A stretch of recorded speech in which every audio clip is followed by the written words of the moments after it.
കോൺഗ്രസ് നേതാവ് രാഹുൽ ഗാന്ധി ലോക്സഭയിലെ പ്രതിപക്ഷ നേതാവായി മാറുന്നതോടുകൂടി ലോക്സഭയുടെ പ്രവർത്തനത്തിലും കാര്യമായ മാറ്റം ഉണ്ടാകും എന്ന കാര്യത്തിൽ യാതൊരു സംശയവുമില്ല. കഴിഞ്ഞ 10 വർഷമായിട്ട് ലോക്സഭയിൽ ഒരു ഔദ്യോഗിക പ്രതിപക്ഷ നേതാവില്ല. കോൺഗ്രസിന് ഒരു പാർലമെന്ററി പാർട്ടി നേതാവ് ഉണ്ടായിരുന്നു എന്നതൊഴിച്ചാൽ ഔദ്യോഗികമായിട്ടൊരു പ്രതിപക്ഷ നേതാവ് ഉണ്ടായിരുന്നില്ല. കാരണം അതിനനുസരിച്ചുള്ള അംഗസംഖ്യ കോൺഗ്രസിനോ മറ്റേതെങ്കിലും പ്രതിപക്ഷ കക്ഷിക്കോ ഉണ്ടായിരുന്നില്ല. അങ്ങനെ ഒരാളിനെ പ്രതിപക്ഷ നേതാവാക്കണമെങ്കിൽ ആകെയുള്ള അംഗസംഖ്യയുടെ 10% ഒരു പാർട്ടിക്ക് വേണം. അങ്ങനെ ഒരു പാർട്ടി ഉണ്ടായിരുന്നില്ല. അതുകൊണ്ട് തന്നെ പ്രതിപക്ഷ നേതാവും ഉണ്ടായില്ല. പ്രതിപക്ഷ നേതാവിന്റെ അഭാവത്തിൽ BJPയുടെ ഇഷ്ടമനുസരിച്ച് ലോക്സഭാ നടപടികൾ നടത്തിക്കൊണ്ടുപോകുന്ന ഒരു രീതിയാണ് ഉണ്ടായിരുന്നത്. ഇപ്പോൾ പ്രതിപക്ഷം മാറുന്നു, പ്രതിപക്ഷത്തിനൊരു നേതാവ് ഉണ്ടാകുന്നു. ഇനി പ്രതിപക്ഷത്തിന്റെ സമീപനങ്ങളിലും കാര്യമായ മാറ്റമുണ്ടാകുമെന്ന കാര്യത്തിൽ യാതൊരു സംശയവുമില്ല.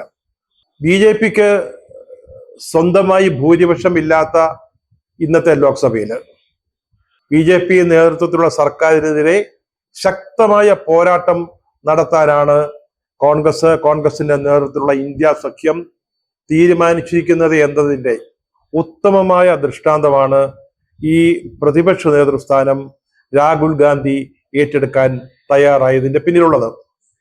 രാഹുൽ ഗാന്ധിക്ക് ആദ്യം താല്പര്യം ഉണ്ടായിരുന്നില്ല, അദ്ദേഹം വിമുഖത പ്രദർശിപ്പിച്ചിരുന്നതാണ്.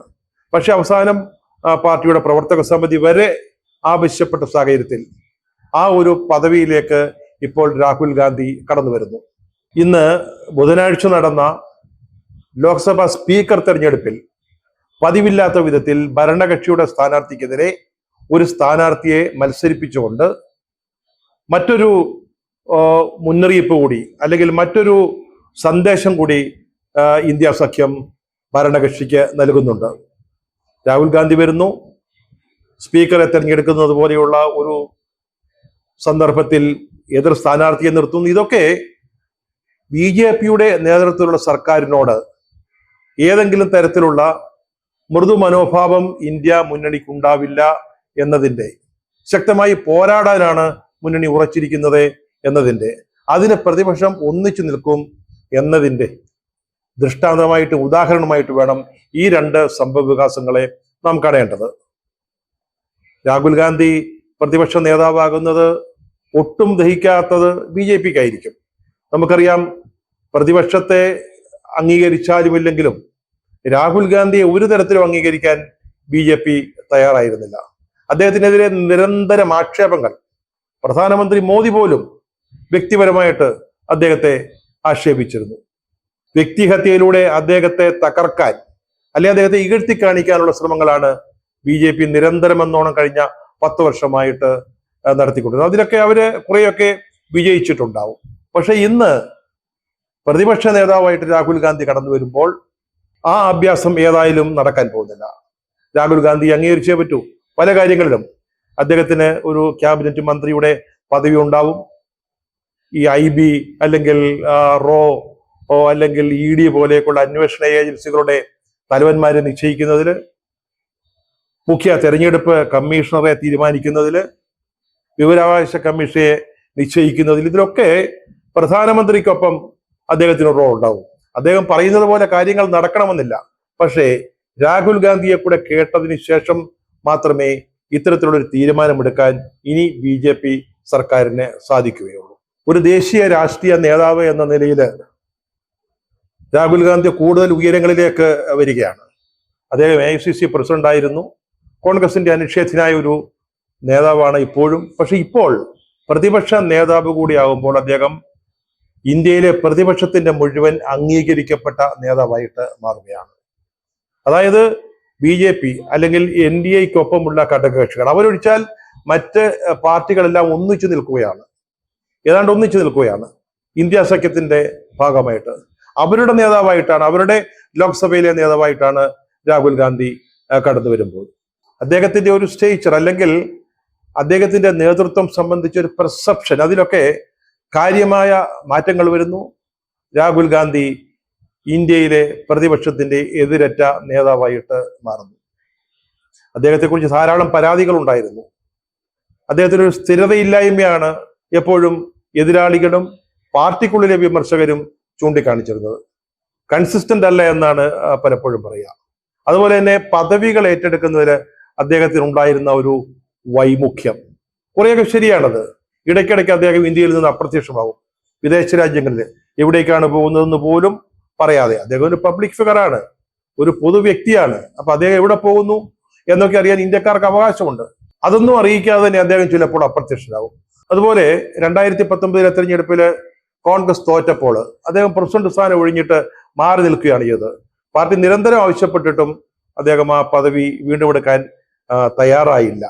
അങ്ങനെയൊക്കെയുള്ള ചില വിമർശനങ്ങൾ അദ്ദേഹത്തെ കുറിച്ച് ഉള്ളപ്പോൾ തന്നെയാണ് കഴിഞ്ഞ 5 വർഷം മോഡി സർക്കാരിന്റെ രണ്ടാം ടേമിൽ അദ്ദേഹം ഒരു വ്യത്യസ്തനായ ഒരു നേതാവായിട്ട് ഉയർന്നു വരികയാണ് ചെയ്തത്. പാർലമെന്റിൽ അദ്ദേഹം മോദിയുമായി നേരിട്ട് ഏറ്റുമുട്ടുന്ന സാഹചര്യങ്ങൾ പലപ്പോഴും ഉണ്ടായി.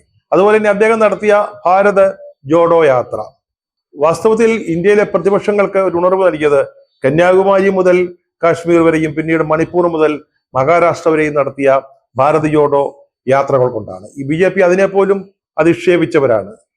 ഇങ്ങനെ നടന്നിട്ടെന്താ കാര്യം, കാല് തേയാം എന്നല്ലാതെ എന്താണ് പ്രയോജനം എന്നൊക്കെ പറഞ്ഞു. പക്ഷെ അദ്ദേഹത്തിന്റെ യാത്ര വലിയൊരു സന്ദേശം ജനങ്ങളിലേക്ക് എത്തിച്ചു. അതുപോലെ തന്നെ കോൺഗ്രസിനെ കുറച്ചുകൂടി തെരഞ്ഞെടുപ്പിന് സജ്ജമാക്കി. ഇന്ത്യ മുന്നണിയുടെ രൂപവൽക്കരണത്തിന്റെ പിന്നിൽ പ്രവർത്തിച്ച ഒരു പ്രധാന ശക്തിയും രാഹുൽ ഗാന്ധിയായിരുന്നു. ചില വിട്ടുവീഴ്ചകൾ ചെയ്യാൻ കോൺഗ്രസ് തയ്യാറായതും അദ്ദേഹത്തിന്റെ നിർബന്ധം കൊണ്ടാണ്. മല്ലികാർജുന ഖാർഗെ പ്രസിഡന്റ് ആയപ്പോൾ അദ്ദേഹത്തിന് എല്ലാ തരത്തിലുള്ള പിന്തുണയും നൽകി. അങ്ങനെ കോൺഗ്രസിനെ അതുവഴി ഇന്ത്യ മുന്നണിയെ BJPയോട് ഫലപ്രദമായി നേരിടാൻ പറ്റുന്ന ഒരു മുന്നണിയാക്കി വളർത്തിക്കൊണ്ടുവന്നത് രാഹുൽ ഗാന്ധിയാണ്. വാസ്തവത്തിൽ വലിയൊരു ഉത്തരവാദിത്വമാണ് ഇപ്പോൾ രാഹുൽ ഗാന്ധി ഏറ്റെടുത്തിരിക്കുന്നത്. ശ്രമകരമായ ഒരു ജോലിയുമാണ്.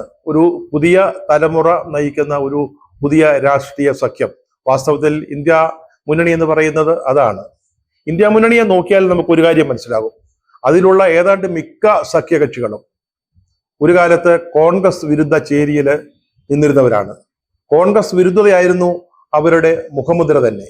ഇപ്പോൾ DMK, തമിഴ്നാട്ടിലെ DMK 1967 കോൺഗ്രസിനെതിരെ ദ്രാവിഡ രാഷ്ട്രീയം പയറ്റിക്കൊണ്ടാണ് അണ്ണാദുരൈയുടെ നേതൃത്വത്തിൽ DMK അധികാരത്തിലേക്ക് ആദ്യം വരുന്നത്.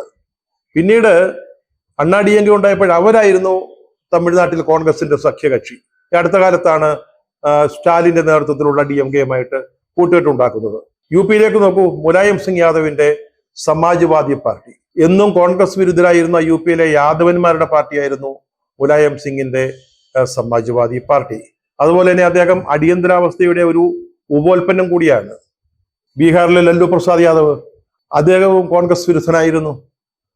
കോൺഗ്രസ് വിരുദ്ധ പാർട്ടിയായിരുന്നു അദ്ദേഹത്തിന്റെ RJD.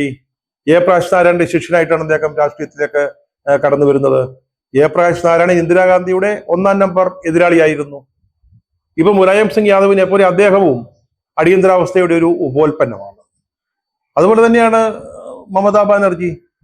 നേരത്തെ കോൺഗ്രസ്സുകാരിയായിരുന്നു, കോൺഗ്രസിന്റെയൊക്കെ നേതാവായിരുന്നു. പക്ഷേ കോൺഗ്രസുമായി ഇടഞ്ഞ് മത്സരിച്ച് പോരാടിയാണ് അവർ പുറത്തു പോയതും തൃണമൂൽ കോൺഗ്രസ് രൂപവൽക്കരിച്ചതും. അതൊക്കെ ഒരു പഴയ കഥയാണ്.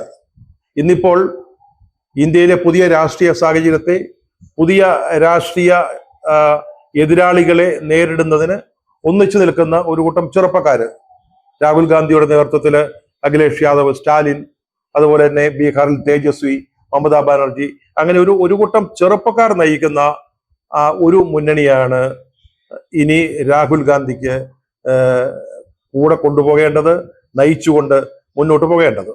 ഇതൊരു തരം ഞാണിൻ വേലക്കളിയാണ്, രാഷ്ട്രീയ ട്രപ്പീസ് വേല.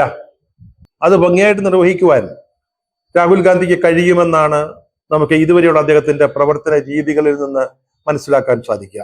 വളരെ സൗമ്യനാണ് അദ്ദേഹം. മറ്റെല്ലാവരുമായിട്ടും നന്നായിട്ടും സ്നേഹത്തിലും ഇടപഴകാൻ അദ്ദേഹത്തിന് സാധിക്കും. എല്ലാവരെയും ഒന്നിച്ചു കൊണ്ടുപോകാൻ സാധിക്കും. ധാർഷ്ട്യമില്ലായ്മ അദ്ദേഹത്തിന്റെ ഒരു പ്രത്യേകതയാണ്. പിന്നെ കഴിഞ്ഞ കുറെ വർഷങ്ങളായിട്ട്, പ്രത്യേകിച്ച് കഴിഞ്ഞ 10 വർഷങ്ങളിൽ അദ്ദേഹം അനുഭവങ്ങളിൽ നിന്ന് ആർജിച്ച പാഠങ്ങൾ അദ്ദേഹത്തിന് സഹായമായിട്ടുണ്ടാവും. അദ്ദേഹത്തിന് ഈ പ്രതിപക്ഷ നേതൃപദവി ഭംഗിയായി കൈകാര്യം ചെയ്യാൻ സാധിക്കുമെന്ന് പ്രതീക്ഷിക്കാം. കഴിഞ്ഞ ദിവസം ഇന്ത്യ സഖ്യത്തിന്റെ സ്പീക്കർ സ്ഥാനാർത്ഥിയായി കൊടിക്കുന്നിൽ സുരേഷിനെ നിശ്ചയിച്ചപ്പോൾ വളരെ തിടുക്കത്തിലായിരുന്നു, പെട്ടെന്നാണ് നടന്നത്. തൃണമൂൽ കോൺഗ്രസുമായിട്ട് ചർച്ച ചെയ്യാൻ സാധിച്ചില്ല. അതൊരു പോരായ്മയായിരുന്നു, അവർക്ക് അതിൽ നീരസമുണ്ടായി. അത്തരമൊരു സന്ദർഭത്തിൽ രാഹുൽ ഗാന്ധി തൃണമൂലിന്റെ നേതാവായ അഭിഷേക് ബാനർജിയെ അദ്ദേഹത്തിന്റെ സീറ്റിനടുത്ത് വിളിച്ചിരുത്തി അദ്ദേഹത്തോട് സംസാരിക്കുകയും അനുനയിപ്പിക്കുകയും ചെയ്യുന്നത് കണ്ടു. ആ ഒരു കാര്യത്തിൽ, അതായത് തൃണമൂലിനെ ഒന്ന് അനുനയിപ്പിക്കുന്ന കാര്യത്തിൽ സമാജ്വാദി പാർട്ടി നേതാവ് അഖിലേഷ് യാദവും അദ്ദേഹത്തിൻ്റെതായ പങ്ക് നിർവഹിച്ചു. ഇതൊരു നല്ല കൂട്ടുകെട്ടാണ്. രാഹുൽ ഗാന്ധിയും അഖിലേഷ് യാദവും ഈ ചെറുപ്പക്കാരുടെ ഗ്രൂപ്പിന് ഒന്നിച്ച് മുന്നോട്ട് പോകാൻ സാധിച്ചാൽ ഇന്ത്യ മുന്നണിക്ക് BJP ശക്തമായിട്ട് പ്രതിരോധത്തിലാക്കാൻ കഴിയും എന്ന കാര്യത്തിൽ സംശയമില്ല.